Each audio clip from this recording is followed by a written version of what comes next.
Hello. Sir terminology. एक minute, sir एक हाँ, मिनट, आप जरा जूम कर दीजिए। और जूम करूँ? ठीक है।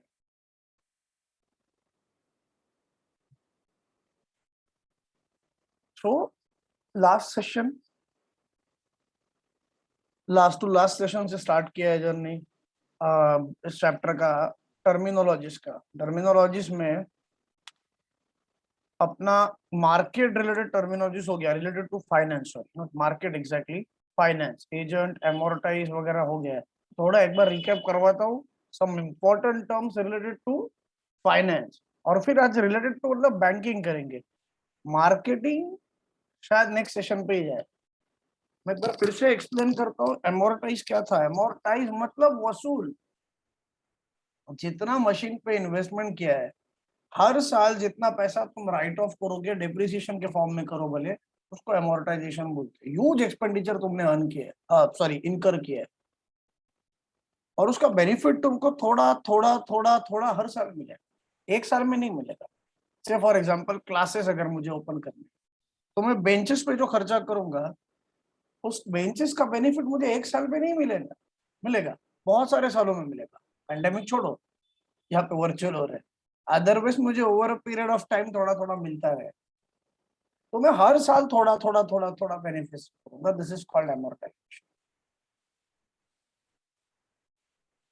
एन्युटी ड्यू, पैसा देना है, रेगुलर पेमेंट। एन्युटी एक रेगुलर फिक्स सम होता है। अप्रिसिएशन। आर्बिट्रेज का मतलब एक बार फिर से बताता हूँ, दो मार्केट में कमोडिटीज है, या दो मार्केट में कोई इंस्ट्रूमेंट है, और दो मार्केट में उस एक इंस्ट्रूमेंट है, और उस एक इंस्ट्रूमेंट का वैल्यू दो मार्केट में अलग अलग है। तो मैं एक मार्केट से खरीद के दूसरे मार्केट में बेचता हूँ।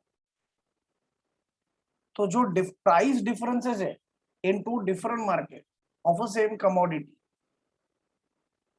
उसका बेनिफिट लेना, एक से खरीद के दूसरे में बेचना, is called as an arbitrage. एक आर्बिट्रेज फ्री मार्केट भी होता है। आर्बिट्रेज फ्री मार्केट मतलब जहां पे आर्बिट्रेज हो ही नहीं सकता, सारे मार्केट में सेम रेट है। बीएससी एनएससी दो मार्केट्स पकड़। रिलायंस का शेयर बीएससी में लिस्टेड है, रिलायंस का शेयर एनएससी में लिस्टेड है, लेकिन यहाँ पे आर्बिट्रेज होने का स्कोप ही नहीं है, क्योंकि दोनों जगह पे रेट्स एकदम सेम होते हैं। और अगर है भी ज्यादा तो भी तुम क्रॉस ट्रेडिंग ऐसे नहीं कर सकते कि बीएससी से खरीदा एनएससी में बेचा। नहीं भाई, नहीं, ऐसा नहीं होता। बीएससी में खरीद के बीएससी में। हाँ, बाकी केसेस में आर्बिट्रेज हो सकता है, कैपिटल मार्केट में नहीं हो सकता। बाकी current asset, fix asset, intangible asset, वो सब तुम जानते हो। वही अभी मैं उसके ऊपर नहीं वापस बोलूंगा। बेस प्राइस, मिनिमम प्राइस था। बास्केट ट्रेडिंग मतलब एक साथ बहुत सारा कंपनी 30 के 30 दे दो, थोड़े थोड़े शेयर्स, ये बिल्कुल हो सकता है।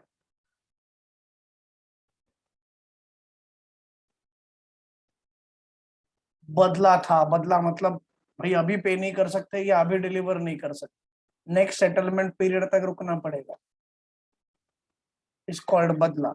और तब तक तुमको उसके चार्जेस देने पड़ेंगे, बदला चार्जेस वगैरह, या मार्जिन मनी पे करना पड़ेगा, छोटा सा अमाउंट।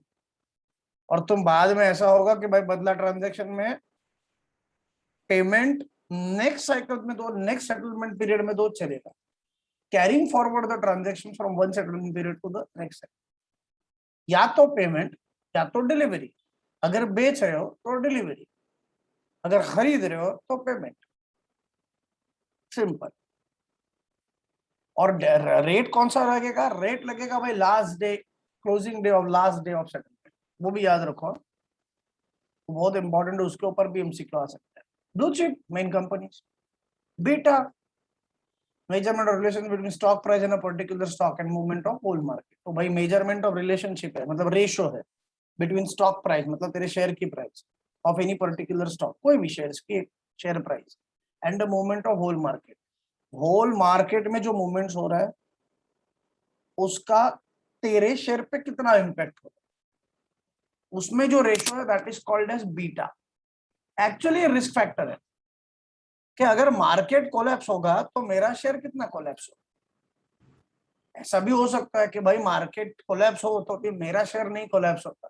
मैंने ऐसे शेयर्स में कंपनी में पैसा इन्वेस्ट किया है जिसका नॉर्मल जनरल मार्केट से ज्यादा कुछ संबंध नहीं है। अगर हुआ भी तो भी कम होगा, मतलब से फॉर एग्जांपल सेंसेक्स 20% नीचे गिरा तो मेरा भी स्टॉक प्राइस नीचे गिरा, लेकिन मेरा खाली 12% नीचे गिरा। ओहो हो, तो अच्छा है, मतलब कम नीचे गिरा। बीटा एक सिस्टमेटिक रिस्क होती है भाई, हमारे हाथ में कम सिस्टमेटिक रिस्क होता है कि उसको हाँ अभी करने की जरूरत नहीं है इतना डिटेल में। Beta sufficient. मार्केट में जो चेंजेस होने वाले उसका मेरे स्टॉक प्राइस पे क्या रिलेशन हो सकता है, उसका ratio is called as beta. Market risk and individual risk, market risk individual risk, इनका रेशियो। बिड, बेचना चाहता हूं जिस भाव पे, buyer is willing to pay for a stock, जो देना चाहता हूं, एक आस्क होगा, एक बिड प्राइस होगा। ब्रोकरेज, भाई ब्रोकर है, बुल मार्केट मतलब खरीदने वाले लोग ज्यादा, बोनस, बुक क्लोजर, बोनस मतलब शेयर फ्री में बांटना। भाई ठीक है, ये तो रिपार्ट भी किया था। कैपिटल बजटिंग, कैपिटल बजटिंग एक बार फिर से बोल रहा हूँ, प्रोजेक्ट्स में कैपिटल इन्वेस्ट करना चाहिए या नहीं करना चाहिए, और या मैं कैपिटल मतलब अगर इन्वेस्ट करूं तो मुझे रिटर्न कितने टाइम में मिलेगा।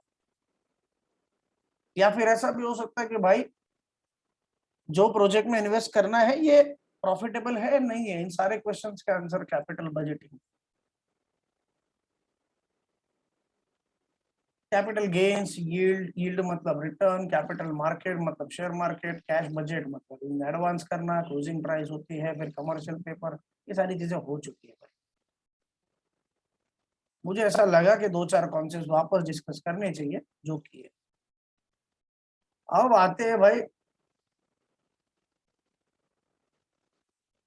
अगला part,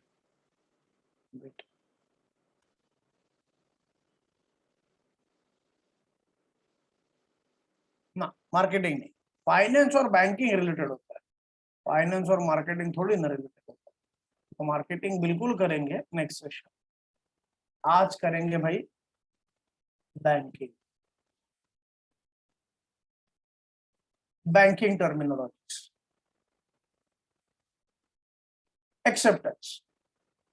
What is acceptance? You need to accept something, which is known as a banker's acceptance is a signed instrument acknowledgement that indicates the approval and acceptance of terms and conditions of any agreement on behalf of the banker. It is very wide term that is used in context with financial agreement. भाई बहुत सारे agreements है, उसमें bank के behalf में कोई employee या कोई manager वगैरह accept करता है, I accept on behalf of the bank, accept. General term है higher acceptance, बहुत सारे contracts में use हो सकता है, बट रिलेटेड टू बैंक्स इसके ऊपर क्या पूछेंगे, कुछ नहीं पूछ सकते। एक्सेप्टिंग हाउस, हाँ भाई ऐसा हाउस बैंकिंग का इज अ बैंकिंग और finance organisation that specialises in the services of acceptance and guarantees of bills of exchange, मतलब जो बिल्स ऑफ एक्सचेंज एक्सेप्ट करती है या गारंटी नहीं पेमेंट हुआ तो क्या। The organisation specialises in two prominent functions that is facilitating different negotiable instruments and merchant banking, business को फाइनेंस प्रोवाइड करने का काम मतलब मर्चेंट बैंक, बिजनेस को फाइनेंस प्रोवाइड करने का काम मतलब मर्चेंट बैंक, या प्रोजेक्ट में फाइनेंशियल एडवाइस देने का काम, एडवाइस एडवाइस मर्चेंट बैंक, तो वो भी हो सकता है। और नेगोशिएबल इंस्ट्रूमेंट जैसे चेक, बिल्स ऑफ एक्सचेंज वगैरह वगैरह, ये सारे इंस्ट्रूमेंट फैसिलिटेट करना पेमेंट के लिए, ये एक्सेप्टिंग हाउस का काम। अब बहुत ऊपर ऊपर से टर्म्स दिए, इन डेप्थ कैसे समझेंगे भाई, उसके लिए पूरा नेगोशिएबल इंस्ट्रूमेंट समझाना पड़ेगा। फिर भी बता देता हूँ, तीन टाइप के नेगोशिएबल इंस्ट्रूमेंट्स होते हैं जो पता होना चाहिए। Promissory note, bills of exchange जो तुम जानते हो अकाउंट्स में, या नहीं जानते हो तो जान जाओगे, और तीसरा होता है चेक, CH की चेक, चेक नॉर्मल बैंक का चेक। तो ये तीनों नेगोशिएबल इंस्ट्रूमेंट्स में कवर होते हैं। नेगोशिएबल इसीलिए क्योंकि ये तीनों इंस्ट्रूमेंट ट्रांसफर हो सकते हैं, मतलब जो पेमेंट मुझे मिलने वाली है मैं ये इंस्ट्रूमेंट किसी और को ट्रांसफर कर दूंगा, वो पेमेंट उसको मिले। अब ये मैं बैंक को भी ट्रांसफर कर सकता हूँ। अकाउंट बैलेंस भाई क्या है, डेबिट या क्रेडिट। अब ये बात, इसमें कोई कंफ्यूजन नहीं होना चाहिए, स्पेशली जो अभी 11th में है बच्चे, उनको शायद थोड़ा प्रॉब्लम है। अकाउंट में पैसा ऐड हो गया बैंक अकाउंट में, मतलब क्रेडिट हो गया। अकाउंट से पैसा डिडक्ट हो गया तो डेबिट हो गया। यहाँ पे कंफ्यूजन होता है।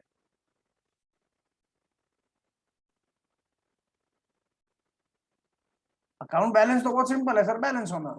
लेकिन अगर मैं बोलूं कि उसमें क्रेडिट बैलेंस है तो अच्छा है, डेबिट बैलेंस है तो बुरा है। डेबिट साइड में बैलेंस दिख रहा है ज्यादा, नहीं चलेगा। क्रेडिट साइड में हाँ, मतलब ज्यादा अमाउंट आ रहा है, चलेगा। Very good. Accrued interest, accumulated interest जो एक्यूमुलेट मतलब इकट्ठा हुआ है on an investment but is not yet paid, अभी तक पे नहीं हुआ है। भाई इतना तुम्हारा इंटरेस्ट बाकी है लेकिन तुमने अभी तक पे नहीं किया, तो interest often accrued interest is also term as interest receivable. Receivable कैसे सर? बैंक ने लोन दिया है तुमको, बैंक बोलेगी ना कि सर इतना इतना ब्याज बाकी है, accrued interest. Some banking books prefer to call it as the interest that is earned but not yet paid, अभी तक मिला नहीं या receive. Administered rates are the rate of interest which can be changed contractually by lender. Rate change कर, loan का rate of interest change करते हैं। In some cases these rates can also be changed by the depositor and also the payee, मतलब जिसने deposit किया amount वो चाहे तो भी इंटरेस्ट रेट कम करवा सकते हैं कभी कभी। The laws and provisions that monitor the concept of administered rates differ in each jurisdiction, मतलब हर एक इलाके में, हर एक रीजन में अलग अलग हो सकता है एडमिनिस्ट्रेट। मतलब भाई बात सिंपल है, रेट ऑफ इंटरेस्ट कम करना इज कॉल्ड एडमिनिस्ट्रेट, चेंज किए जाते। अब तुमको एक एग्जांपल बता, पैंडेमिक सिचुएशन में रेट ऑफ इंटरेस्ट कम हो गई है तो दुनिया जानती है। मैंने तो पहले ही हाउसिंग लोन लिया था, मतलब पैंडेमिक स्टार्ट होने के 2 साल पहले मैंने लोन लिया था, तब से लोन इंस्टॉलमेंट स्टार्ट हुआ था। अब बैंक्स तो थोड़ी सामने से रेट ऑफ इंटरेस्ट चेंज कर, तो मैं बैंक के पास गया और बैंक को बोला कि भाई हमको रेट ऑफ इंटरेस्ट कम चाहिए, otherwise we will transfer our loan, हम दूसरे बैंक में चले जाएंगे, ये लोन उधर पर उधर ट्रांसफर कर देंगे। ये नेगोशिएशन करने के बाद बैंक ने क्या किया, 0.6% इंटरेस्ट रेट कम कर दिया। अच्छा किया ना, फायदा हुआ, एडमिनिस्ट्रेट रेट चेंज कर दिया मेरे फेवर में। उतना फायदा हुआ भाई, 0.6%, अगर कुछ लाखों में अमाउंट है तो उसका इंटरेस्ट रेट 0.6%, मतलब कुछ 4-5 हजार से मेरा इंस्टॉलमेंट कम, तो उतना बर्डन कम हो करना पड़ता है। हमेशा याद रखो, कभी जिंदगी में से लोन वगैरह लोगे और अगर तुमको ऐसा लगे कि बहुत ज्यादा इंटरेस्ट चार्ज हो रहा है, बैंक को लेटर लिखने का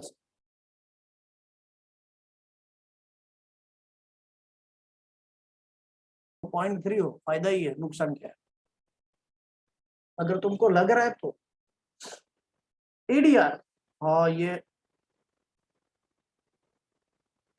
भयानक कॉन्सेप्ट है एडीआर। वेट वेट, कुछ इंटरनेट का कनेक्शन अनस्टेबल बता रहा है मुझे।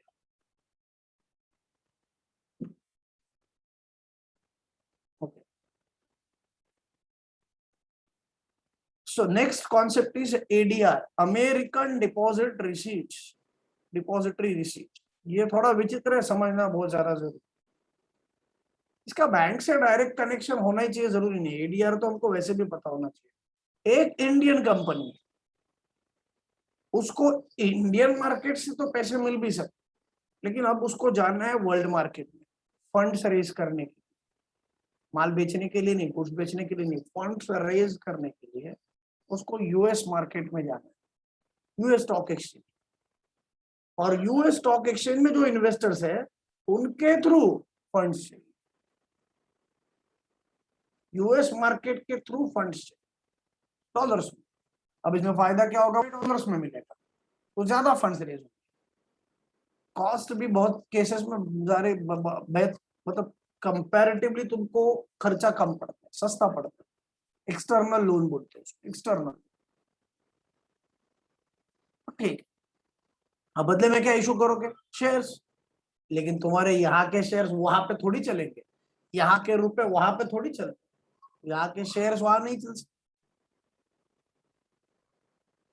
तो इस केस में क्या होगा, एक इंटरमीडिएरी आए, एक एजेंट आए, बस मैं वो कंपनी, मैं एजेंट के पास जाऊंगा और एजेंट को बोलूंगा, हे एजेंट, मुझे यूएस मार्केट से मनी चाहिए, डॉलर्स। अच्छा, यूएस मार्केट से चाहिए, तो मैं शेयर्स इशू कर रहा हूँ बदले में फंड से? तो नहीं सर, वहां पे अपने शेयर्स मतलब इंडिया के शेयर्स नहीं चलेंगे। आप एक काम करो, आप शेयर्स हमको दे दो, हम उसको कन्वर्ट कर देंगे डिपॉजिटरी रिसीट्स में, और यूएस में डिपॉजिटरी रिसीट्स इशू करेंगे शेयर्स के बदले में। इट्स लाइक कि मुझे पेमेंट करना है यूएस में किसी पार्टी को, तो वहां पे तो मैं, वहां पर्सन जो है उसको तो रुपए नहीं दे सकता, तो मुझे यहाँ पे किसी के पास रुपए जमा करने पड़ेंगे, से फॉर एग्जांपल बैंक कर।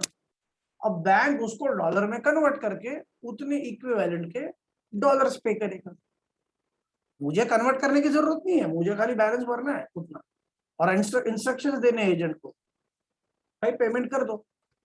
तो वो क्या करेगा भाई, सिंपल सी बात है, रुपीस को डॉलर में कन्वर्ट करके उतना पेमेंट दे देगा।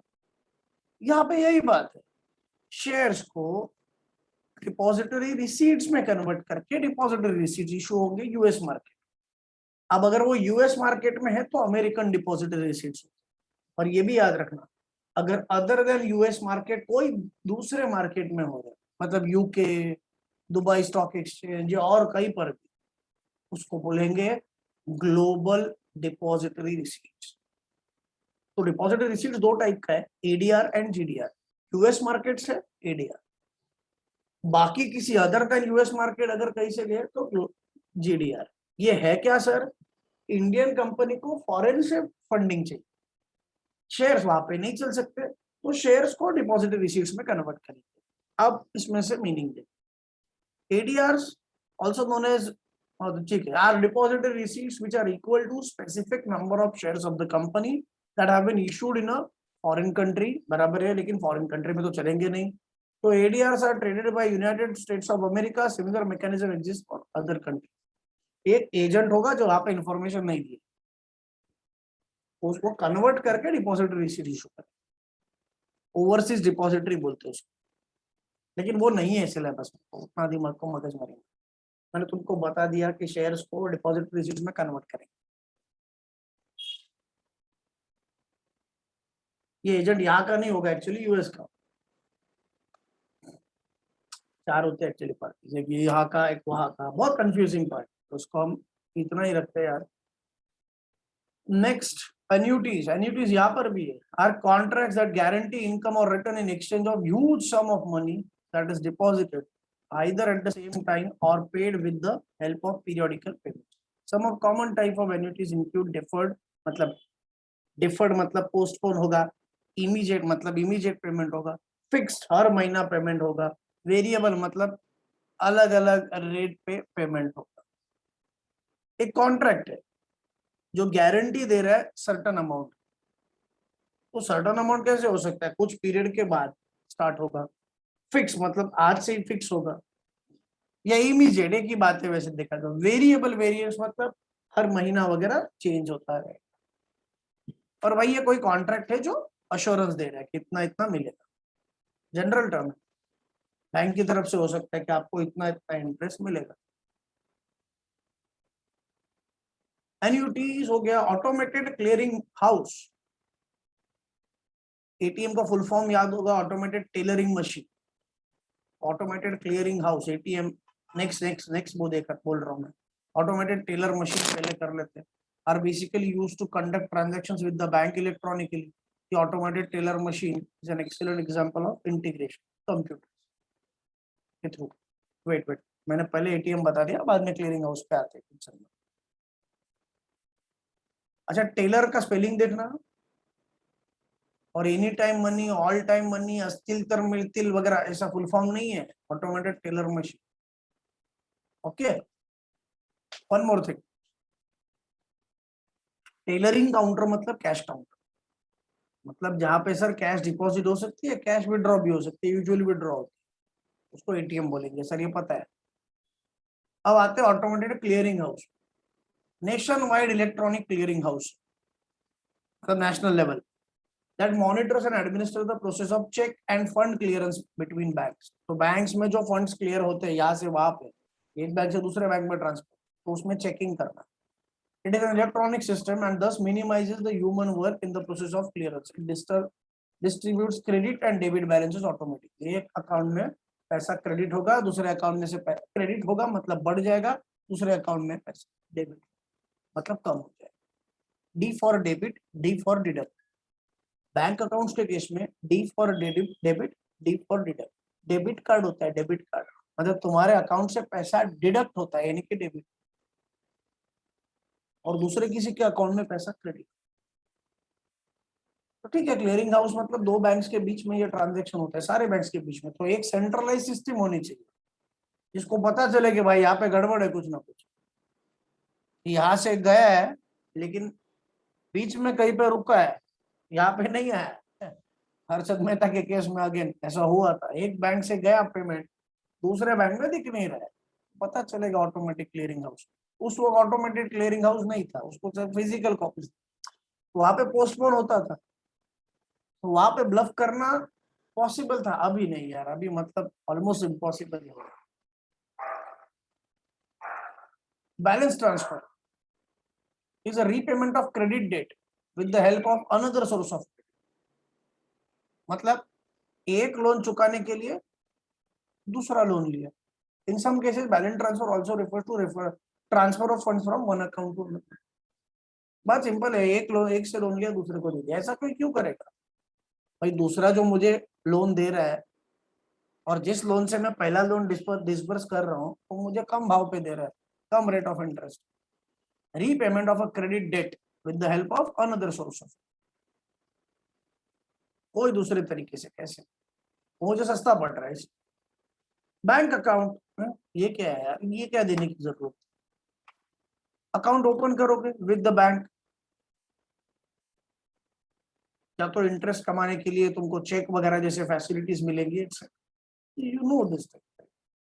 हाँ, अगला कॉन्सेप्ट है थोड़ा डिफिकल्ट, बैंक रेट। ये कॉन्सेप्ट इकोनॉमिक्स में भी है।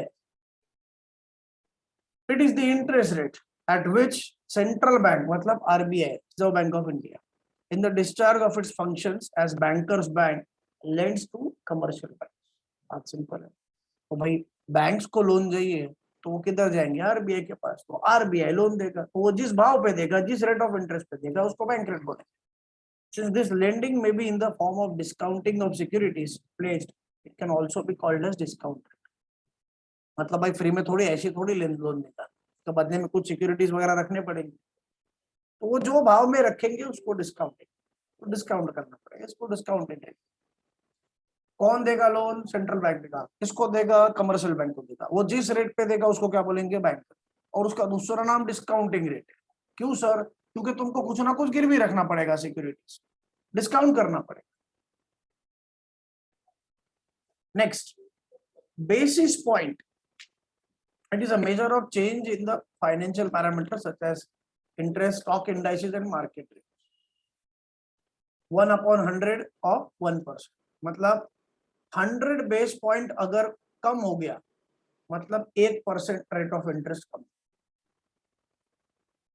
100 बेस पॉइंट्स इंटरेस्ट रेट कम कर दिया बैंक्स ने, तो इसका मतलब उसका एडवांटेज तुमको क्या मिलेगा भाई? 1% से इंटरेस्ट रेट कम, बेसिस पॉइंट्स इंटरेस्ट या स्टॉक इंडाइसेस को के ऊपर काम कर पैरामीटर्स। अभी अपना बैंक से क्या लेना देना? स्टॉक इंडाइसेस नहीं लेना देना, नहीं लेना देना किससे? इंटरेस्ट। तो भाई एक बात अच्छे से याद रखो, इसके ऊपर क्वेश्चन आ सकता है। 100 बेसिस पॉइंट से ऊपर गया तो रेट ऑफ इंटरेस्ट 1% से बढ़ गया, and vice versa. Next concept, bounce check. जानते हो, डिसऑनर्ड चेक, लेकिन ना एक्चुअली उसको बाउंस चेक नहीं बोलना चाहिए। The correct term is dishonoured check. मतलब जो भाई चेक बाउंस हो गया उसको check dishonour. So bounce check is nothing but an ordinary bank check that can, or any bank can refuse to encash or pay because of the fact there is no sufficient finance. Main reason क्या होगा रे cheque bounce? तो तुमने check से payment तो किया, लेकिन account में sufficient balance in the bank account of the originator or drawer of the check or some same other valid reason. दूसरा भी कोई रीजन हो सकता है, लेकिन तुमको ड्राफ्ट में भी दिखेगा इनसफिशिएंट. 99% केसेस में जितने चेक बाउंस होते हैं, 99 पॉइंट रहते, वो यही रीजन से होते. और भी कोई रीजन हो सकता है, जैसे सिग्नेचर मैच नहीं हो रही, थोड़ा करेक्शन है, मतलब तुमने ओवरराइट किया, इसकी वजह से चेक रिजेक्ट हो सकता है, वो भी रीजन हो सकते हैं, लेकिन मेन रीजन इनसफिशिएंसी. अब ध्यान देके सुनना, चेक के केस में पार्टीज क्या होते हैं, ये वहां पे नहीं दिया है, बट हमको पहले से पता होना. मान लो एचएम सर को मुझे पेमेंट करना, तो एचएम सर मुझे चेक से पेमेंट करेंगे ना, मैं थोड़ी फ्री में काम कर रहा हूँ. एनीवेज, एचएम सर को मुझे पेमेंट करना, चेक से पेमेंट करना है, चेक इशू करना है. तो एचएम सर ने चेक इशू कर दिया, मतलब लिख दिया ये सब पे मेरा नाम, अमाउंट दे दिया, अमाउंट इन वर्ड्स वगैरह, और नीचे signature. Now HM sir is a drawer. Payment मिलने किसको वाला है? मुझे, तो मैं पे. और पेमेंट करेगा कौन? देख, पैसा एचएम सर का ही जाएगा, लेकिन पेमेंट करेगा कौन? पेमेंट करेगा बैंक, एचएम सर की बैंक. तो बैंक हो जाएगी ड्रॉइंग. मैं एक थोड़ा अजम्पशन कर रहा हूं कि तुमको सारे लोगों को बिल्स ऑफ एक्सचेंज पता है, तो ड्रॉवर ड्रॉई पे का रिलेशन पता होगा. नहीं पता तो भी सुन लो. नॉर्मल बिल्स ऑफ एक्सचेंज में क्या होता है? मैंने तुमको गुड्स बेचे, मैंने एक बिल ड्रॉ किया, मैं ड्रॉवर, तुमने बिल एक्सेप्ट किया, तुम ड्रॉई, मतलब तुम पेमेंट करने वाले हो. किसको? पेई को. वो मैं भी हो सकता हूँ, या मैं किसी और को ट्रांसफर करूँ तो कोई दूसरा भी हो सकता. तो भाई, drawer is a person who draws bills of exchange, drawee is a person who makes the payment, who promises to pay, and payee is a person to whom the payment is to be made. जिसको payment देनी चाहिए वो पेई. Check भी bills of exchange का ही type, लेकिन यहाँ पे ड्रॉई कौन होगा? बैंक. पेई कौन होगा? भाई जिसको पेमेंट मिलने वाला. और ड्रॉवर कौन होगा? ड्रॉवर मतलब जिसने चेक ड्रॉ किया. बात खत्म. ये पता होना जरूरी था. Now next concept, pre financing. समझो इसको पहले, क्योंकि ना लैंग्वेज थोड़ा डिफिकल्ट है, कॉन्सेप्ट को समझो. लॉन्ग टर्म फंड्स मुझे चाहिए, लॉन्ग टर्म पर्पस, बहुत बड़ा इन्वेस्टमेंट करना है मुझे, उसके लिए मुझे लोन चाहिए. मैंने बैंक से लोन के लिए अप्लाई किया, बैंक ने अप्रूव भी कर दिया, लेकिन डिसबर्समेंट के लिए, what is disbursement? Actual payment, मतलब मेरे हाथ में आने के लिए पैसे टाइम लगेगा. से फॉर एग्जांपल 3 महीने जाएगा, बैंक ने बोल दिया. अब मैंने बोला कि सर 3 महीना में वेट नहीं कर सकता, मुझे अभी अर्जेंट इन्वेस्टमेंट करनी है. नहीं सर सॉरी, हम आपको कुछ नहीं कर सकते. It will take around 3 months. Processing होता है, हेड ऑफिस से अप्रूवल लाना पड़ता है, इट विल टेक टाइम. देखो हो गया है, देखा जाए, लेकिन उसको एक्चुअल डिसबर्स होने के लिए टाइम लगता है, due to some procedure of our bank. Sorry. अब मैं बोलता हूँ कि अच्छा ठीक है, लेकिन आपने अप्रूव करा है लोन, उसका लेटर है? हाँ है, बिल्कुल है ना, वो आपको मिल जाएगा. लेकिन एक्चुअल पेमेंट आने में, अरे हाँ समझ में आ गया, टाइम लगेगा. ओके, 3 महीना रुकेंगे, लेकिन 3 महीना के लिए मैं प्रैक्टिकली वेट नहीं कर सकता. तो अब मैं क्या करूंगा? मैं दूसरे बैंक में जाऊंगा और दूसरे बैंक से शॉर्ट टर्म पर्पस के लिए लोन लूंगा, शॉर्ट टर्म पीरियड. और जब 3 महीने पूरे हो जाएंगे, तब जो लोन डिसबर्स होने वाला है, उसमें से प्रीवियस अकाउंट का प्रीवियस लोन जो मैंने 2-3 महीने के लिए लिया था, वो मैं रीपे करवा दूं. तो bridging the gap, I am bridging the gap between short term loan and long term loan. तो by taking a short term loan, I am bridging the gap between the fund availability. मतलब fund availability एक जगह से दूसरे जगह पे, short term, it's like bridge रे, bridge. मुझे उस कॉर्नर में जाना है, मेरे पास अभी पैसे नहीं, लेकिन मुझे वहां पे मिलने वाले, तो मैं तुमको क्या बोलूंगा, आज अभी मुझे यहाँ पे दे दो, उस किनारे पे जाके मैं तुमको पैसे दे दूं। लेकिन अगर तुम पैसे यहाँ पे नहीं दोगे तो मैं उस किनारे पे पहुंच ही नहीं पाऊंगा, चार्जेस भरने पड़ेंगे मुझे, यहाँ से वहां पहुंचने के लिए मुझे थोड़े पैसे चाहिए। सपोज अभी मुझे दे दो, बाद में वहां पे जाके तुमको मिल जाएंगे। इसको ब्रिज फाइनेंसिंग बोलते हैं, gap financing. Bridge finance is a loan where the time and cash flow between short term loan and long term loan is built up. मतलब लॉन्ग टर्म आने के लिए थोड़ा टाइम लगेगा, तब तक मैं शॉर्ट टर्म लोन ले लेता हूं। Bridge financing begins at the end of the time period of the first loan. मतलब फर्स्ट लोन मैंने ले लिया है, second loan, and ends with the start of the time period of the second loan, thereby bridging the gap between two loans. हाँ, मतलब दूसरा loan approve हो गया, आ गया, हाथ में आ गया पैसा, फिर पहला लोन सेटल हो गया। शॉर्ट टर्म लोन मतलब पहला लोन सेटल, क्योंकि आया नहीं ना हाथ में पैसा, तो शॉर्ट टर्म लोन मतलब पहला लोन मतलब हाथ में आ गया पैसा, तो फिर जब 3 महीने पूरे हो जाएंगे तब लॉन्ग टर्म लोन भी हाथ में आ जाएगा, तो शॉर्ट टर्म लोन का पेमेंट हो जाएगा। अब यहाँ पे एक बात है, जो शॉर्ट टर्म लोन का इंटरेस्ट होगा वो ज्यादा होगा। अरे अरे अरे, अब तो प्रॉब्लम हो गया। अब तो अभी जरूरत है अर्जेंटली, तो तुमको देना पड़ेगा ना, अर्जेंट रिक्वायरमेंट है तो देना पड़ेगा। शॉर्ट टर्म हमेशा याद रखो, शॉर्ट टर्म लोन्स का मतलब अप टू 1 ईयर का पीरियड, या even lesser than that, 4 months 5 months, इसके लिए ब्याज थोड़ा ज्यादा लगता है। और जो लॉन्ग टर्म लोन्स होते हैं उसके लिए रेट ऑफ इंटरेस्ट कम होता है। कैप, कैप, कैप, कैप कहाँ पे पहनते हैं? सर के ऊपर, उसके आगे तो हाइट नहीं जाती। कैप मतलब maximum limit, maximum limit. A cap is a limit that regulates the increase or decrease in the rate of interest and installments of an adjustable rate mortgage. तो वही एडजस्टेबल रेट मॉर्गेज हो सकते हैं, लेकिन इससे ऊपर नहीं जाएगा या नीचे नहीं जाएगा, ये भी होता है। कैप लिमिट डालते हैं कि इसके ऊपर तुम इंटरेस्ट रेट नहीं लगा सकते, बात खत्म, बात खत्म, सिंपल। कैप मतलब limit. Cashier's check is drawn by a bank, तो बैंक ड्रॉ करेगा तुम in its own name to make payments other organizations, bank, corporations और individuals। भाई ये कैशियर बनाएगा, कैशियर ऑर्डर देगा कि भाई पेमेंट करना पड़ेगा, एक डिपार्टमेंट से दूसरे डिपार्टमेंट को ये जाएगा इंटरनल पर्पस। तुमको इसके लेना देना भी नहीं है कि कैशियर ने चेक ड्रॉ किया, तुमको तुम्हारा पेमेंट मिल जाएगा, बस कैशियर चेक ऑर्डर देगा कि भाई इसको पेमेंट कर, इंटरनली होता है। नेक्स्ट इज कैश रिजर्व, ये थोड़ा आरबीआई के टॉपिक में हुआ था। Cash reserve is amount, total amount of cash that is present in the bank account. Yes, तो ठीक है, विड्रॉ कर सकते हैं इमीडिएट, ये कैश रिजर्व अलग। ओके, सिंपल है, कैश रिजर्व तुम्हारे पास जो होगी विड्रॉ कर सकते।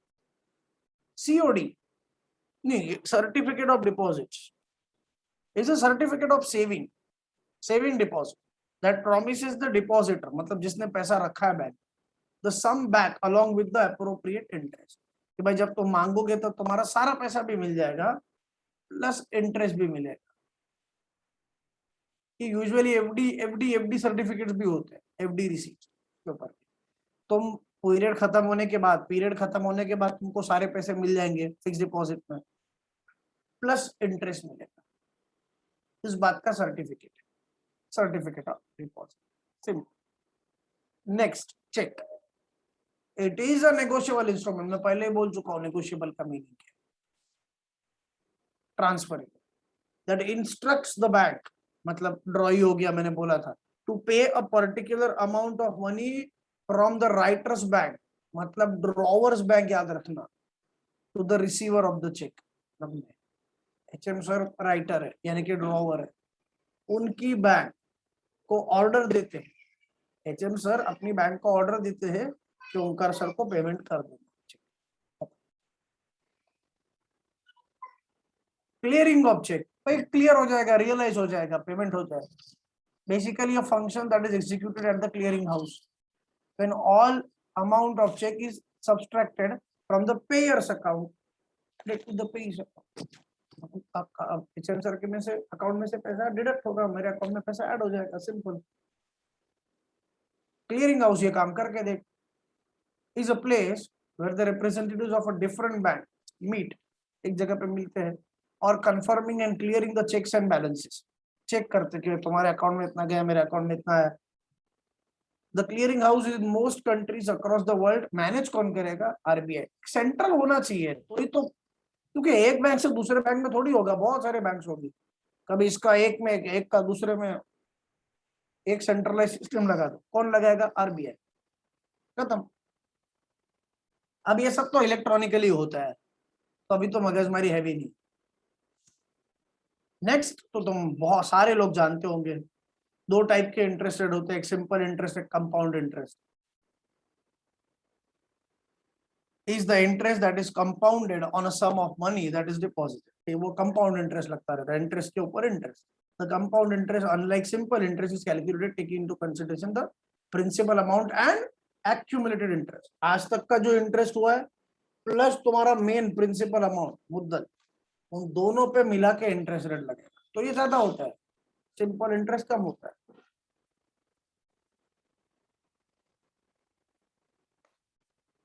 Debit card, know this very well, फिर भी एक बार कर लेते हैं अच्छे से, दोनों एक्सप्लेन करते हैं, credit card and debit card दोनों समझो। मैं डीमार्ट में गया, पेमेंट किया, मेरे पास कैश नहीं थी, या तो मैं डेबिट कार्ड स्वाइप करूंगा या तो मैं क्रेडिट कार्ड स्वाइप करूंगा। अभी for DMart it makes no difference, मैं डेबिट कार्ड से पेमेंट करूं क्रेडिट कार्ड से पेमेंट करूं, उसको पैसे मिलने से मतलब, मुझे फर्क पड़ता है। डेबिट कार्ड में मेरे बैंक अकाउंट से पैसे डेबिट यानी कि डिडक्ट हो, और डीमार्ट के अकाउंट में पैसे क्रेडिट यानी कि ऐड हो, सिंपल बात। अब अगर मैं क्रेडिट कार्ड स्वाइप करता हूं तो भी डीमार्ट के अकाउंट में डिमार्ट के अकाउंट में पैसे क्रेडिट होंगे, लेकिन पेमेंट मैं नहीं करूंगा, बैंक करेगी अपनी जेब से, और बाद में मैं बैंक को वो अमाउंट रीपे करूं। तो क्रेडिट कार्ड मतलब उधार का पैसा, डेबिट कार्ड मतलब अपना हक का पैसा। Credit card it is advisable कि भाई क्रेडिट कार्ड रखो ही मत, या बहुत सोच समझ के यूज करो, क्योंकि वो तुमको टेम्प्ट करता है कि भाई तुम मैक्सिमम ज्यादा से ज्यादा बाय करो, विच इज नॉट गुड। अगर खुद पे बहुत अच्छा कंट्रोल है तो भाई इट इज ठीक है भाई, क्योंकि क्रेडिट कार्ड के अपने बेनिफिट्स मिलते हैं, ये सबको पता है। अमेजोन से फोन परचेस कर रहे हो तो क्रेडिट कार्ड के ऊपर स्पेशल डिस्काउंट ऑफर होता है, स्पेशल रेट होते हैं क्रेडिट कार्ड से। क्रेडिट कार्ड के अपने फायदे हैं, बिल्कुल बिल्कुल, लेकिन वो टेम्प्ट भी करता है, ये भी उतना ही। और देखिए कुछ नॉन एसेंशियल थिंग्स हम लोग ले लेते हैं जस्ट बिकॉज क्रेडिट कार्ड। और बात एकदम सिंपल है, डिस्काउंट ऑफर्स वगैरह होते हैं उनको छोड़ देते हैं बाजू में फिलहाल, लेकिन अगर तुम पेमेंट कर सकते हो 21 दिन में 22 दिन में बैंक को, तो अभी अपनी जेब से करो ना, क्यों बैंक से उधार ले रहे हो? और तब तक वो तलवार अपने ऊपर रहेगी मिलती कि भाई कब, मतलब देना है देना है देना है, क्यों? क्रेडिट कार्ड तो लग्जरियस आइटम्स के लिए होता है, क्यों लेने? ओके एनीवेज, हर एक की अपनी अपनी सोच है। Deposit slip, deposit slip is a bill of itemized nature and depicts the amount of paper money coins। ये क्या है, इसको थोड़ी पूछेंगे यार, इसमें लिखना पड़ता है कि भाई कितना अमाउंट डिपॉजिट करना है।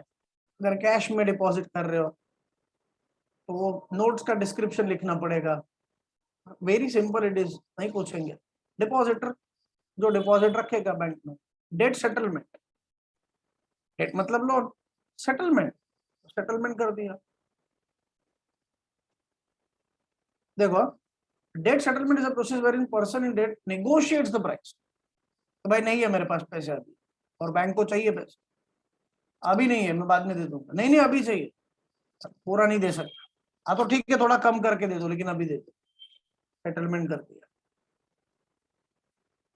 price with the lender of loan in order to reduce the installment and the rate of repayment and ensures fast and guaranteed repayment. Fast मिलता है लेकिन कम मिले. In debt negotiates the price with the lender of the loan. Lender मतलब जो जिसने loan दिया है मतलब bank, in order to reduce the instalment. Instalment reduce करो, हम फटाफट फटाफट फटाफट भर देंगे अगर बैंक को चाहिए तो, जल्दी बैंक को रिक्वायरमेंट है तो. लेकिन यूजुअली ऐसा नहीं होता. डेट रीपेमेंट, नॉर्मल रेट से डेट रीपेमेंट करना, principal amount plus interest. Debt recovery, recover करना, process by initiating banks lending institution by various procedures like debt settlement and selling of collaterals. अब ये डेट रिकवरी मतलब क्या पता है? अगर ईमानदारी से बोरर मनी पे कर रहा है वो डेट रिकवरी नहीं बोलेंगे. अगर वो पे नहीं कर रहा है तो बैंक्स को जो स्टेप्स लेने पड़ेंगे उसको बोलेंगे डेट रिकवरी. अब इसमें क्या क्या हो सकता है?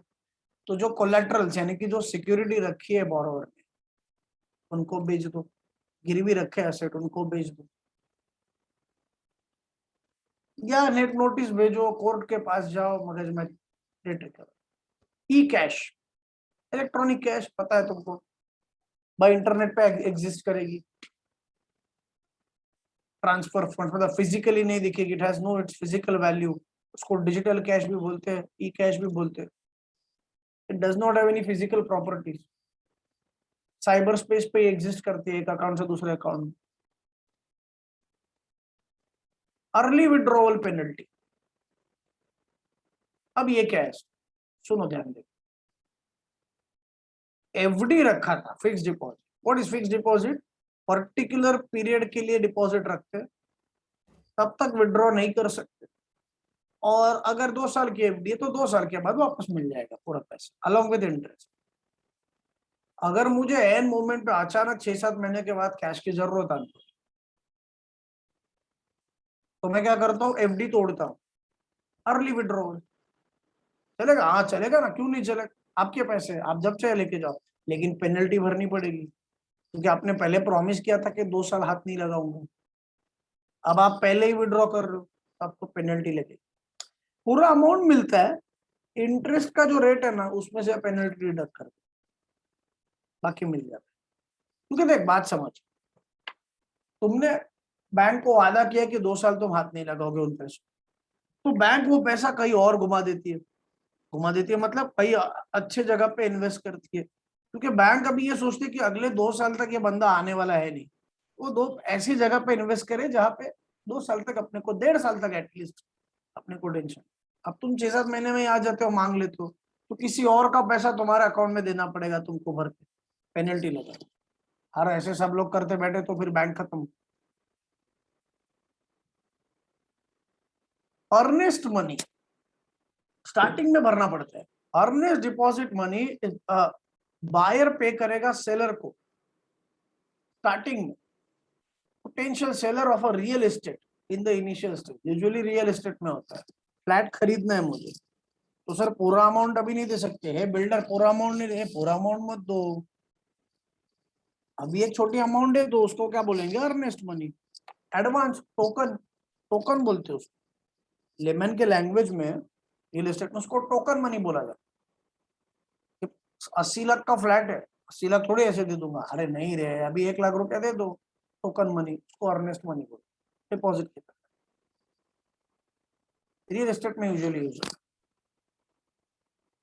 Expiration date.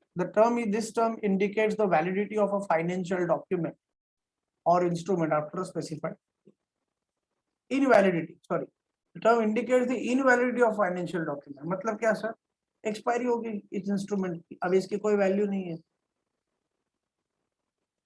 Education loan general term में, भाई एक्सपायर हो गया ये डॉक्यूमेंट का भी कोई वैल्यू नहीं, पढ़ के फेंक दो. एजुकेशन लोन, अब भाई क्या है? एजुकेशन के पर्पस के लिए लोन लिया, student loan, especially meant for to provide borrowers expenditure education. In the majority of countries, educational loans tend to have a low rate of interest for obvious reasons. भाई lower ही होना चाहिए. The period of repayment also starts from the completion of the period of the loan. Education complete होने के बाद period होता है उसको, तुम 4 साल में डिग्री कंप्लीट करो, 2 साल का, 5 साल में, ऐसा नहीं। Next is guarantor.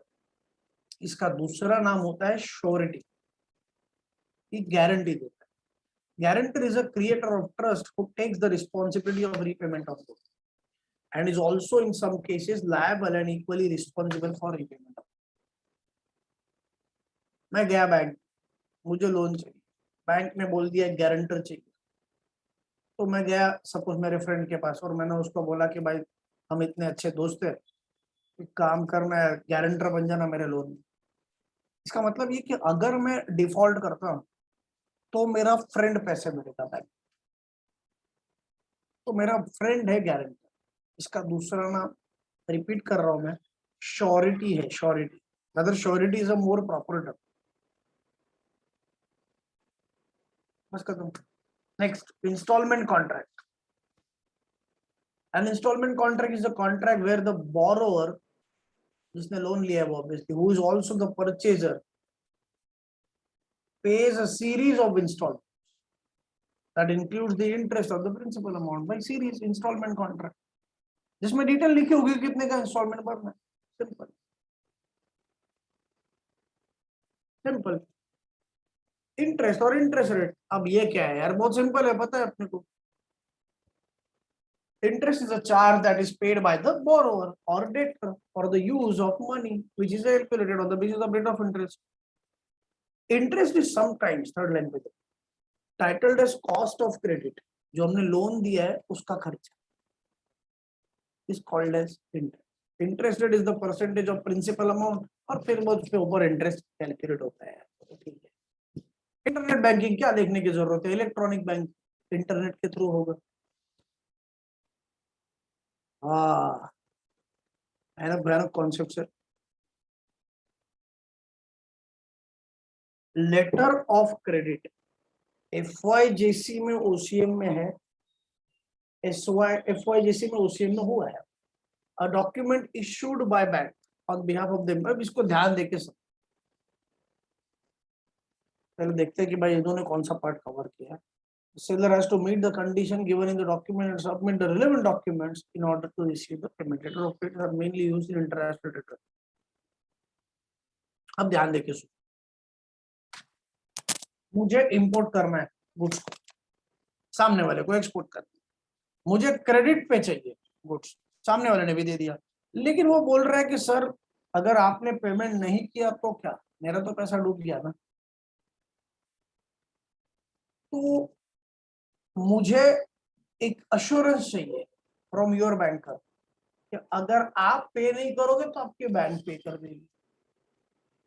तो अब मेरी बैंक उसकी बैंक को, एक्चुअली मतलब एक्सपोर्टर की बैंक को इंपोर्टर की बैंक गारंटी देती है कि अगर इंपोर्टर पे नहीं करे तो हम पे कर देंगे, या अगर इंपोर्टर बाद में पे करने वाला है हम इमीडिएटली पे करें। दोनों भी हो सकता है, एक तो इंपोर्टर पे नहीं करेगा तो हम पे करेंगे, ऐसा लेटर ऑफ क्रेडिट हो सकता है, या हो सकता है कि भाई इंपोर्टर 3 महीने के बाद करे वगैरह, ठीक है, हम आपको पे कर देंगे। यूजुअली पहला केस होता है, इंपोर्टर पे नहीं करे तो हम दे देंगे, उसके क्रेडिट का गारंटी हम देंगे। Specific amount for the purchase of goods by its customer who is the buyer. The seller has to meet the conditions given in the document and submit the relevant documents in order to receive the payment. Letter of credits are mainly used in international trade transactions. अब ये है क्या, मैं वापस बोल रहा हूँ, 4 parties है, इंपोर्टर, एक्सपोर्टर, इंपोर्टर की बैंक, एक्सपोर्टर की बैंक। इंपोर्टर की बैंक एक्सपोर्टर के बैंक को बोलेगी कि अगर हमारा क्लाइंट पे नहीं करेगा पेमेंट हम पे कर देंगे। तो जिस लेटर पे ये लिख के देगी उसको बोलेंगे letter of credit. Lock in period, guarantee given by the lender that there will be no change in the quoted mortgage rates for specified period of time, which is called lock-in period। भाई रुका रहेगा, इसमें mortgage rates में वगैरह कोई changes नहीं। Guarantee given by lender मतलब जिसने लोन दिया है वो, that there will be no change कुछ भी चेंज नहीं होगा in the quoted mortgage rates. जो भी मॉर्गेज का रेट है, फॉर एग्जांपल मार्जिन है, मार्जिन क्या होता है, 2 करोड़ का लोन चाहिए तो मॉर्गेज का असेट 2 करोड़ का नहीं चलेगा, ज्यादा वैल्यू का चाहिए, क्योंकि रेट्स में फ्लक्चुएशन हो सकता है। तो हम लिख के देंगे कि उस मार्जिन में कुछ चेंज नहीं, मॉर्गेज रेट्स में कोई चेंज नहीं हो, इसका गारंटी हम आपको लिख के देते फॉर अगले 6-7 महीने, एटलीस्ट 6 महीने तक नहीं चेंज हो, ये हम लिख के देंगे। आपको वो टेंशन लेने की जरूरत नहीं, that is called lock in period. तब तक आती है मॉर्गेज रेट चेंज नहीं होने, अगले कुछ पीरियड, जितने पीरियड के लिए नहीं होंगे उसको लॉक इन पीरियड बोला। नेक्स्ट मॉर्गेज, अब मॉर्गेज एक्सप्लेन किया उन्होंने, गिरवी रखना, तो लीगल एग्रीमेंट है बैंकर लोन देने वाली और तुम बोरो, दोनों के बीच। रियल एस्टेट प्रॉपर्टी का होता है यूजुअली, इमोबल प्रॉपर्टी का ही मॉर्गेज होता है। गोल्ड ले रहे हो तो गोल्ड को मॉर्गेज नहीं बोला जाता, where the real estate property is used as a collateral for the loan in order to secure payment of debt। समझो बात को, सर गोल्ड लोन भी तो होता है, हाँ, लेकिन उसको मॉर्गेज नहीं बोलते, उसको प्लेज बोलते हैं। प्लेज, ये भी याद रखो, प्लेज मतलब गिरवी रखना, मॉर्गेज मतलब भी गिरवी रखना। लेकिन मॉर्गेज में क्या होता है, मॉर्गेज में होता है कि भाई तुम असेट खुद यूज करो, चलेगा, उसके पेपर जमा कर दो बैंक में, बैंक को तुम्हारे प्रॉपर्टी में या फ्लैट में कोई इंटरेस्ट नहीं, कुछ लेना देना नहीं, बैंक को भाई अपने पैसे से लेना देना। लेकिन तुम कल कोर्ट के भाग जाओ तो बैंक के हाथ में कुछ ना कुछ तो सिक्योरिटी होनी चाहिए, इसीलिए बैंक ने बोला है कि भाई मॉर्गेज करना अपनी real estate property. According to mortgage agreement the lender of the loan authorize to confiscate, मतलब जब्त कर लेना property, the moment the borrower stops paying the instalment. पता है, अब ध्यान देना एक चीज को, लोन खाली 40 लाख का है, फ्लैट बेच के 80 लाख रुपया रिकवर हुआ, लोन का पूरा आउटस्टैंडिंग पेनल्टी वगैरह मिला के 40 लाख, और फ्लैट बेच के सपोज 75 लाख रुपीज आया, बैंक ने किया, तो चार्जेस वगैरह कट करके बाकी अमाउंट जो बचती है ना प्रॉफिट की, वो जो ओरिजिनल ओनर है ना फ्लैट का, उसको वापस देनी पड़ेगी, वो बैंक अपने पास नहीं रखेगी। नहीं तो बैंक यही चाहेगी कि कोई बंदा डिफॉल्ट करे, हम उसका फ्लैट छीन ले और फ्लैट को बेच के पैसा, नहीं, बिल्कुल नहीं।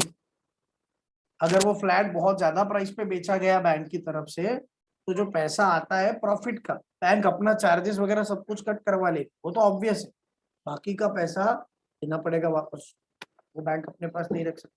बैंक का बिजनेस प्रॉपर्टी बेच के पैसा कमाना नहीं होता, तो बैंक ये काम नहीं कर सकता।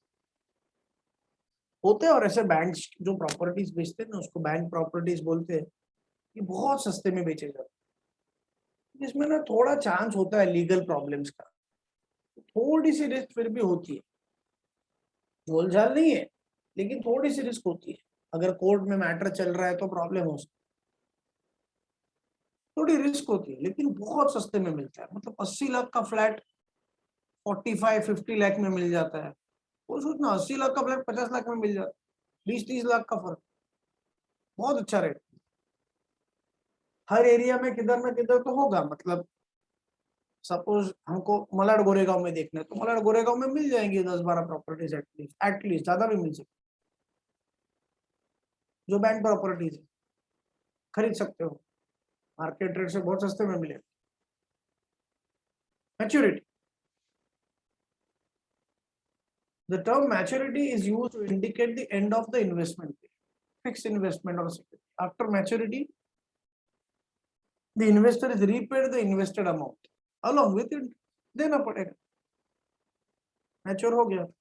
फॉर एग्जांपल भी दिया है, on the maturity of 1 year of fixed deposit the invested sum along with the accumulated interest, bank दे देगी इन्वेस्टर को कि भाई हमने, आपकी एफडी मैच्योर हो चुकी है, 2 साल पहले आपने हमारे पास जमा किए थे पैसे, ये लो आपके पैसे अलॉन्ग विद इंटरेस्ट एक्यूमुलेटेड, जितना जमा हो। Next market value is the value which the demand of consumers and the supply of the manufacturer. Consumer ने demand किया, supplier ने manufacturer ने decide किया price and security. The market value is the equilibrium point, balance वाला point. Which on the supply and demand graph, where the demand and supply curves meet, मतलब demand equals to supply.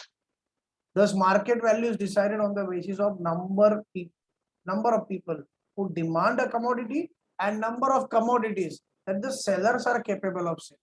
उनमें balance. उसके basis पे market value. उसके basis पे market value. मतलब demand और supply जहाँ पे match करे, वो market value.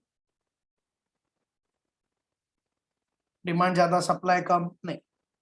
Supply ज़्यादा demand कम नहीं. दोनों एक जिसपे इक्विलिब्रियम पॉइंट, इक्विलिब्रियम मतलब बैलेंसिंग पॉइंट,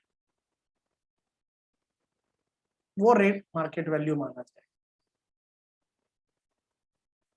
ऑनलाइन बैंकिंग भाई एक्सप्लेन करने की जरूरत ही नहीं है, कंप्यूटर्स के थ्रू या इंटरनेट के थ्रू होता है, उसको online banking. ATM, internet banking, phone banking, सारी चीजें, डेबिट कार्ड, क्रेडिट कार्ड, ये सब ऑनलाइन बैंकिंग के अंडर ही आते. ओवरड्राफ्ट, कॉमर्स स्टूडेंट के लिए तो ये वर्ड बहुत बार यूज हुआ है, अकाउंट्स. व्हाट इज ओवरड्राफ्ट या ओडी बोलते हैं, बैंक ओडी. पहले तो बहुत अच्छे से समझो कि ये फैसिलिटी खाली करंट अकाउंट होल्डर्स को मिलती है जिनका बैंक में करंट अकाउंट. और करंट अकाउंट किनका होता है? बिजनेसमैन का होता है. खाली बिजनेसमैन, कंपनीज, फर्म्स वगैरह वगैरह, इनके ही करंट अकाउंट्स होते हैं. नॉर्मल किसी पर्सन का करंट अकाउंट हो ही नहीं सकता. और इनको ये स्पेशल फैसिलिटी मिलती है, ओवरड्राफ्ट. ओवर मतलब जितना अकाउंट में बैलेंस पड़ा है उतना तो विड्रॉ कर ही सकता है, मगर हक का पैसा है, उससे ज्यादा you can draw. Overdraw, overdraft, ज्यादा पैसा क्रेडिट लिमिट फिक्स हो. तो मेरे अकाउंट में 10,000 बैलेंस है, मैं 4 करोड़ विड्रॉ करना चाहता हूँ, ओवरड्राफ्ट है, अरे भाई उसका लिमिट फिक्स होगा, लिमिट फिक्स होगा, उतने लिमिट तक विड्रॉ कर सकते. इंटरेस्ट रेट ज्यादा भरना पड़ेगा, लेकिन बिजनेसमैन को जरूरत पड़ती है, पेमेंट करना है सप्लायर को, अभी नहीं है पैसा, तो बैंक को बोल दिया कि भाई आपने तो वैसे भी ओवरड्राफ्ट फैसिलिटी दी है हमको, तो हम यूज करना चाहते हैं, ठीक है, इमीडिएटली मिल जाता है. ज्यादा मगजमारी नहीं करी जाती बैंक्स, क्योंकि सारे फॉर्मेलिटीज ऑलरेडी हो चुकी है. लोन जैसा ही है, बैंक पे करेगी, करंट अकाउंट होल्डर्स को ये फैसिलिटी मिलेगी. It is a check or rather an amount of check which is above balance available on the ज्यादा मिलेगा. You can overdraw. पे जिसको पेमेंट होने वाला है पे, जो पेयर करेगा पेमेंट, जिसको करेगा वो पेयर जो करेगा वो. PIN, पिन तुमको पता है एटीएम का होता है, उसका खाली फुल फॉर्म याद रखो, पर्सनल आइडेंटिफिकेशन नंबर. एक कोड होता है सीक्रेट, 4 डिजिट का, बस. अब कुछ है भयानक concept, repo rate, reverse repo rate, इन दोनों कॉन्सेप्ट को फिलहाल बाजू में रखें. Smart cards, unlike debit and credit cards with magnetic strips, smart cards possess a computer chip which is used for data storage, processing and identification. हो सकता है स्मार्ट कार्ड. अब ये काम कैसे करता है भाई, ये तो हमको नहीं पता, लेकिन बैंक स्मार्ट कार्ड इशू कर सकता है. कंप्यूटर चिप होती है उसमें, और उसमें आपका डेटा स्टोर वगैरह, तुम्हारा डेटा स्टोर हो सकता है. Next is syndicated loans. अब सिंडिकेटेड लोन क्या होता है? ह्यूज अमाउंट चाहिए. विजय माल्या एक बैंक से नहीं मिलेगी, तो 4-5 बैंक से. विजय माल्या ने जो डिफॉल्ट किया था उसमें एसबीआई एक मेन बैंक थी, और बाकी बहुत सारी बैंक थी, bank of India, bank of Baroda वगैरह वगैरह, ऐसे 4-5 बैंक थी. इसको बोलते हैं सिंडिकेट बना के लोन देना. सिंडिकेट मतलब ग्रुप लोन, एक से ज्यादा बैंकर्स, लेकिन इसमें एक मेन बैंक होगी जिसको लीड बैंक बोलेगी, वो बाकी बैंक से कोऑर्डिनेट करेगी. तो विजय माल्या के केस में state bank of India was the lead bank. a very large loan extended by a group of small banks to a single borrower, especially corporate borrowers. मान लिया, in most cases syndicated banks loans, there will be a lead bank which provides a part of loan and syndicates the balance amount to other banks. और ये lead bank सबसे ज्यादा loan देती है, बाकी banks होती है वो उनकी लोन की अमाउंट कम होती है। ह्यूज फाइनेंसेस में ये पॉसिबल, अदरवाइज थोड़ी यार 3-4 बैंक से लोन, यहाँ पे अमाउंट 200 करोड़ 300 करोड़ 400 करोड़ नहीं भाई, एक बैंक से।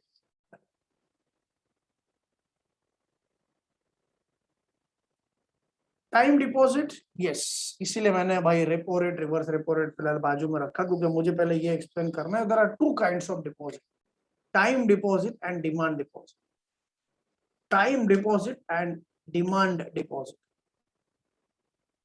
ऊपर नहीं दिया था डिमांड डिपॉजिट, पता नहीं क्यों यहाँ पे दिखा, इसलिए मैंने बोला कि भाई repo rate reverse repo rate आज नहीं करते, देखते इफ टाइम परमिट्स आज, नहीं तो। अच्छा, what is time deposit, what is demand deposit? Saving account होता है, करंट अकाउंट होता है, ये कंटिन्यूअस बेसिस पे होता है, कंटिन्यूअस बेसिस पे, ये पर्टिकुलर पीरियड के लिए नहीं होता, इनको डिमांड डिपॉजिट बोलेंगे। डिमांड इसलिए कि जब तुम डिमांड करोगे बैंक तुमको पेमेंट कर देगी। भाई हमको बैलेंस अकाउंट बंद करना है, भाई कर दो, आपकी मर्जी। जब आप डिमांड करो, या अकाउंट बंद नहीं करना है लेकिन अभी हमको 90% 99% या इनफैक्ट सारा कैश निकालना, तो थोड़ा चार्जेस रख लो, थोड़ा मिनिमम बैलेंस, बाकी विड्रॉ कर। तो जब मैं डिमांड करूं, मुझे बैंक से पेमेंट मिल जाएगा, ऐसे अकाउंट को डिमांड डिपॉजिट कहा जाता है, मतलब सेविंग अकाउंट, करंट अकाउंट। दूसरा कैटेगरी है टाइम डिपॉजिट का, इसमें दो होते हैं, FD and RD, fix deposit and recurring deposit. अब इनको टाइम डिपॉजिट्स क्यों बोलते हैं? क्योंकि ये पर्टिकुलर टाइम के लिए होते हैं, उसके बाद तुमने जो भी डिपॉजिट क्लिक किया है वो तुमको वापस मिल जाएगा along with interest. Time deposit, demand deposit. अब एफडी पता है तुमको कि एक साथ अमाउंट रखते हैं, रिकरिंग में थोड़ी थोड़ी अमाउंट फिक्स्ड इंस्टॉलमेंट में रखी जाए।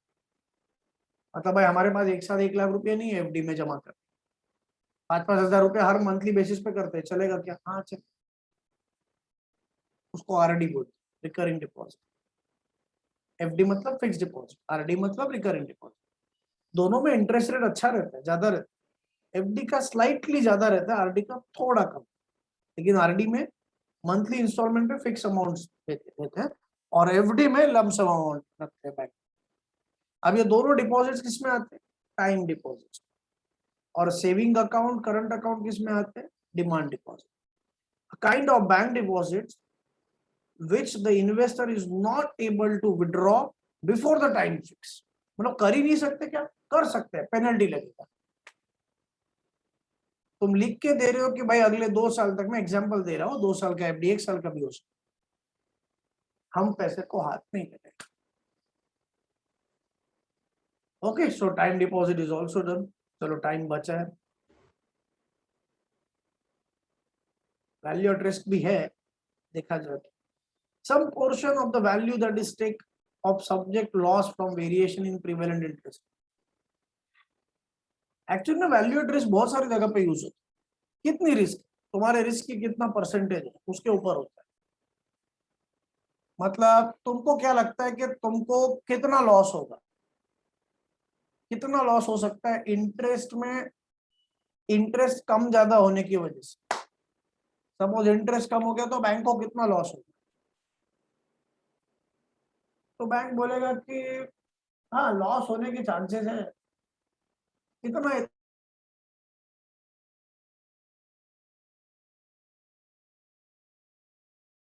90% चांसेस है कि इतना इतना लॉस है। फॉर एग्जांपल 10 करोड़ का लॉस होगा, this is called value at risk. उतनी वैल्यू मेरी रिस्क पे है, मिल भी सकता है, नहीं भी। प्रोबेबिलिटी भी लिखनी पड़ेगी, प्रोबेबिलिटी कितनी है? 90%। ओके 90 है, 10% चांसेस है कि इससे ज्यादा लॉस, 90% ये कि इतना ही होगा। बहुत बड़े बैंक को 10-15 करोड़ ठीक है, इतना ही होगा, इससे ज्यादा नहीं। Value at risk normal investors का भी होता है, पोर्टफोलियोज में भी होता है शेयर्स में। तुमको क्या लगता है कि तुमको कितना लॉस हो सकता है मैक्सिमम, अगर हो तो कितना लॉस हो सकता है? Value at risk.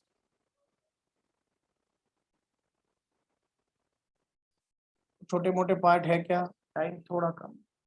हाँ ये छोटे छोटे पार्ट पहले खत्म। Wholesale banking is termed used for banks which offer services to other corporate entities।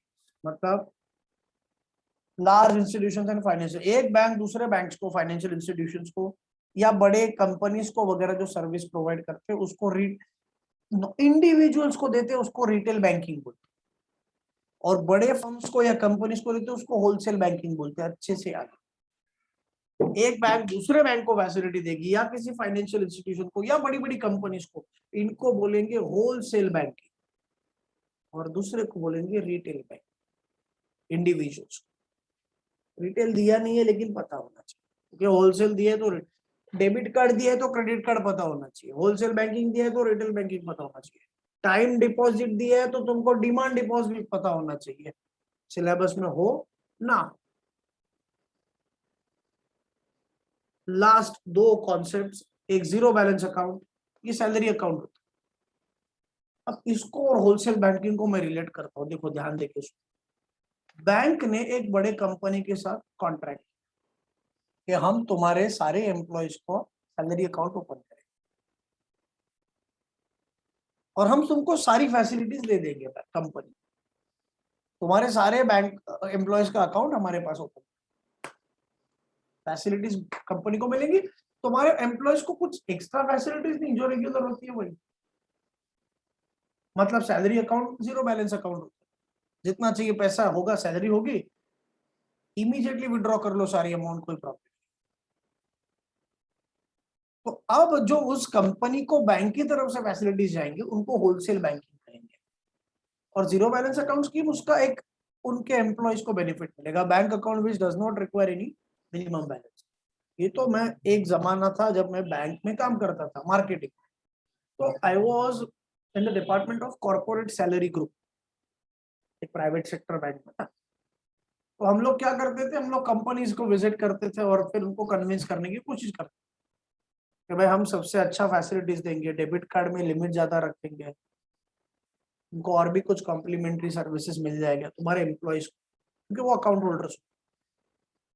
एक कंडीशन ये है कि आप हमको आपके एम्प्लॉयज का अकाउंट हमारे बैंक में ओपन, ऐसा होता, इसके बेनिफिट्स मिलते थे कंपनी को।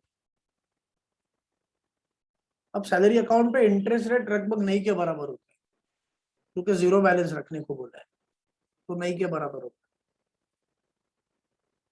वहां पे ना जो एक्चुअली थोड़े फाइनेंशियली अनपढ़ लोग हैं उनका नुकसान होता है।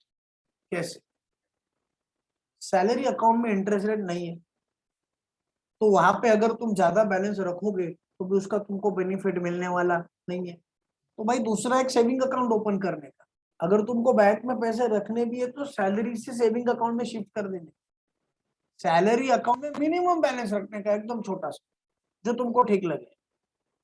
ज्यादा बैलेंस रख ही नहीं सकते क्योंकि उसके ऊपर ब्याज ही नहीं मिलती। तो जो लोग रखते हैं उनसे बैंक को फायदा होता है।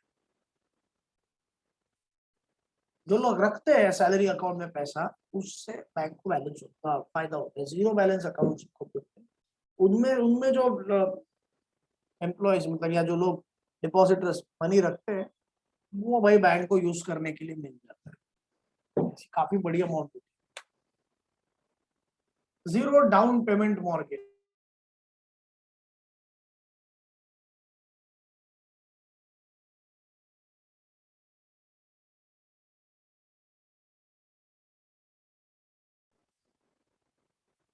Zero down payment to a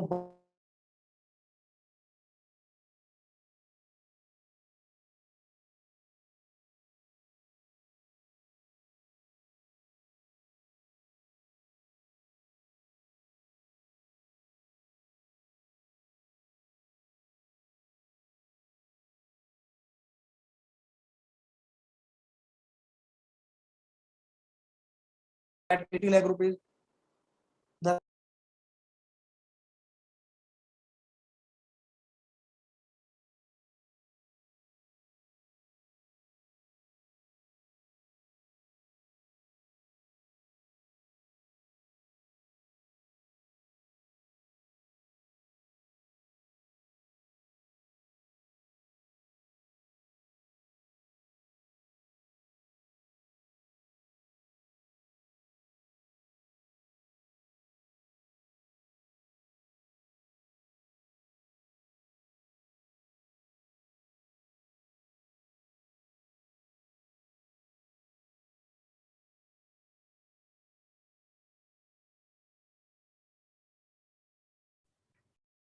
hello sir, आपका आवाज नहीं आ रहा है।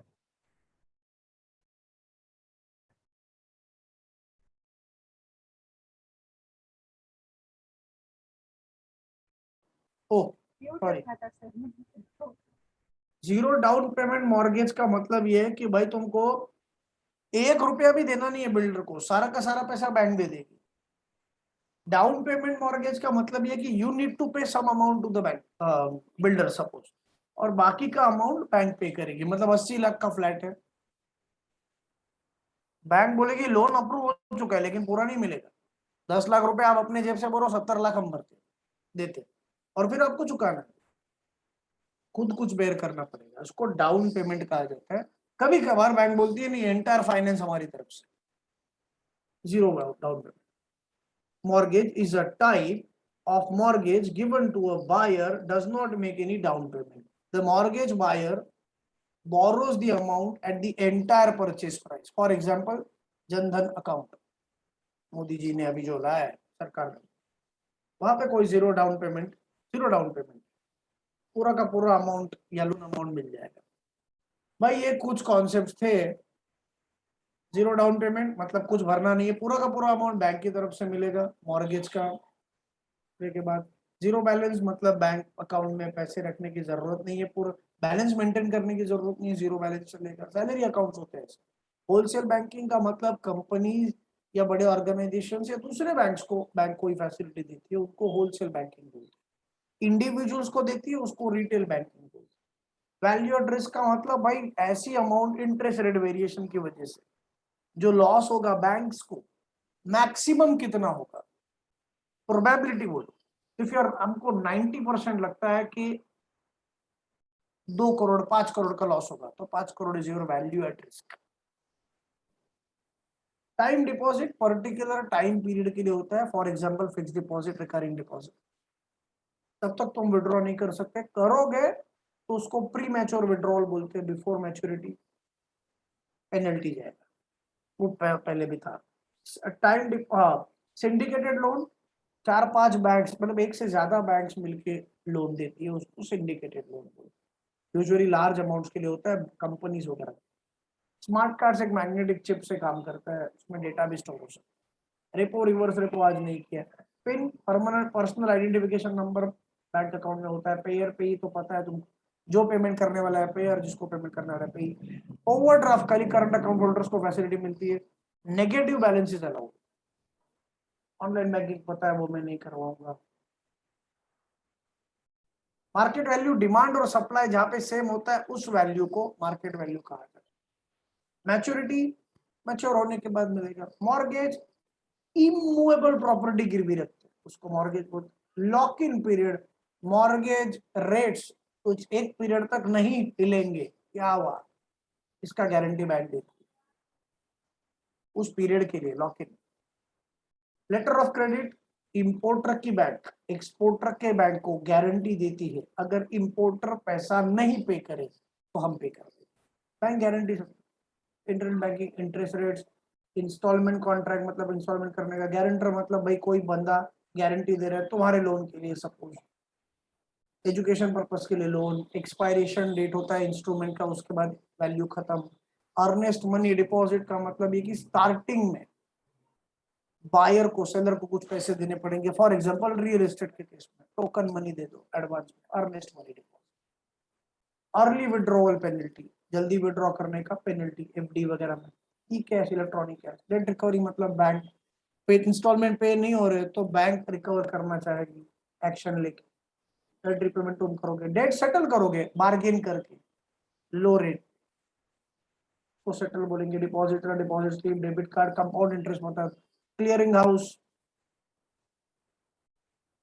सेंट्रल बैंक करके देगा भाई। एक दूसरे के बैंक्स में जो या वहां पे ट्रांजेक्शन होते हैं उसके बारे में बात कर रहे हैं, क्लियर होना, चेक क्लियर करना मतलब पेमेंट रियलाइज करना, चेक्स नेगोशिएबल इंस्ट्रूमेंट है, ड्रॉवर ड्रॉई पे, एचएम सर ड्रॉवर है, एचएम सर की बैंक ड्रॉई है और मैं पे हूँ, पेमेंट मुझे होने वाला है। डिपॉजिट्स का रिसीट होता है उसको सर्टिफिकेट ऑफ डिपॉजिट बोलते हैं जिसमें लिखा होगा कोई इंटरेस्ट कितना वगैरह। सॉरी, कैश रिजर्व रिजर्व रखना पड़ेगा, कैशियर चेक लेके देगा कि भाई ये पेमेंट करनी बनती है, इंटरनल होता है। Maximum rate cap rate of interest का, bridge finance long term finance जो मुझे अभी मिलने वाला है उसको टाइम जाएगा तब तक मुझे अर्जेंट कैश की रिक्वायरमेंट है, मैं short term finance, that bridges the gap. तो मैं मिलेगा बाद में लेकिन तब तक मैं क्या करूं, तब तक ब्रिज फाइनेंस। बाउंस चेक पता है डिसऑनर हो गया, basis point 100 basis point equals to one interest but at the rate 1%। Bank rate ऐसा रेट जहां पे सेंट्रल बैंक नॉर्मल बैंक्स को लोन देगी, उसको डिस्काउंटिंग रेट भी बोलते हैं। बैंक अकाउंट बैलेंस ट्रांसफर सब सिंपल सिंपल है, automated teller machine, automated clearing system, एक जगह से दूसरी जगह बैंक जो ट्रांजेक्शन होते हैं, एन्युटीज फिक्स सम तुमको दी जाती है। एडीआर अमेरिकन मार्केट से इंडियन कंपनी फंड्स रेज करेगी, शेयर्स दिए जाएंगे, शेयर्स को डिपॉजिटरी रिसीट्स में कन्वर्ट करके बाहर बेचे जाएंगे और पेमेंट इधर। इंटरेस्ट रेट में जो चेंजेस करोगे उसको एडमिनिस्ट्रेट रेट्स बोलेंगे। इंटरेस्ट अक्रूड का मतलब है अक्रू हुआ है पे नहीं हुआ है। अकाउंट बैलेंस एक्सेप्टिंग हाउस मतलब भाई जो एक्सेप्ट करेगा ट्रांजेक्शन बिल्स वगैरह, और एक्सेप्टेंस मतलब कोई भी डॉक्यूमेंट बैंक एक्सेप्ट करेगी। आज यहीं पे रुकते हैं, दो चार कॉन्सेप्ट बाकी है, दो कॉन्सेप्ट बाकी है वो करके मार्केटिंग टर्मिनोलॉजी स्टार्ट करते हैं। Thank you so much, bye, take care.